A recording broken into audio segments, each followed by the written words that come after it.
Hi, and welcome back to AMC Presents. I'm William Ford.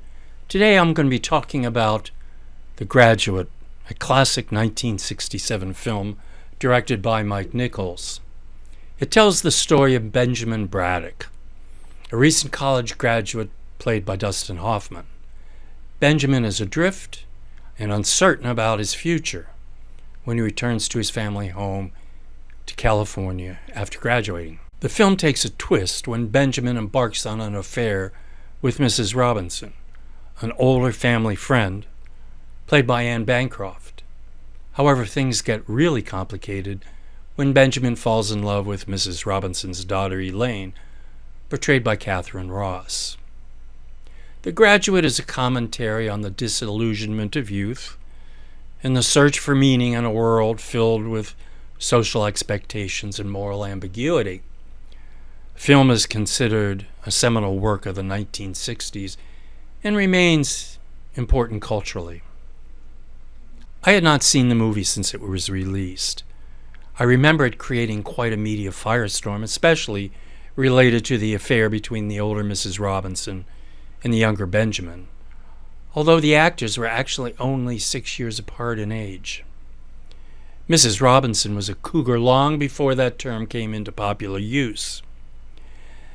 In fact, Bancroft was only 8 years older than Catherine Ross, playing her on-screen daughter. The director, Mike Nichols, was mostly known as a comedian, as half of the duo of Nichols and May, before he directed The Graduate. He was praised for his work on this film, and he won the Oscar for Best Direction. The soundtrack included music by Simon and Garfunkel. Simon had perfected the art of writing lyrics that expressed disaffection with society, including the difficulties of meaningful interpersonal communication. Garfunkel was known for his sweet, soaring, angelic tenor voice. Today the music sounds a little soft, without much of a hard edge, but it seemed fitting for the time. The Graduate was a breakthrough movie at the time, and it marked another step away from the style of film acting, where actors would strike a pose and then deliver a line, like walking, talking statues. Here, the acting was becoming more realistic and naturalistic. It was the screen debut of Hoffman, who went on 2 years later to star in the truly revolutionary Midnight Cowboy. I was underwhelmed with Hoffman's performance here. He played Benjamin as a nebbish, a stalker, a whiner, and a generally unlikable guy. He was a dick. His directionlessness seemed less about anomie or existential angst, but more about entitlement and intentional disengagement. He wasn't running from adult responsibility. He wasn't running at all. He wasn't depressed. He was shiftless. His anti-hero persona was probably funnier in the late 1960s than it is today. Catherine Ross brought little heft to her role, and I wondered what Benjamin actually found so appealing about her. Maybe it was the self-congratulatory perversity of having slept with her mother. There are several very entertaining scenes in the movie with familiar 1960s actors. William Daniels portrayed Benjamin's father. Daniels was often cast as an uptight, rigid person who lived life as an inflexible rule follower.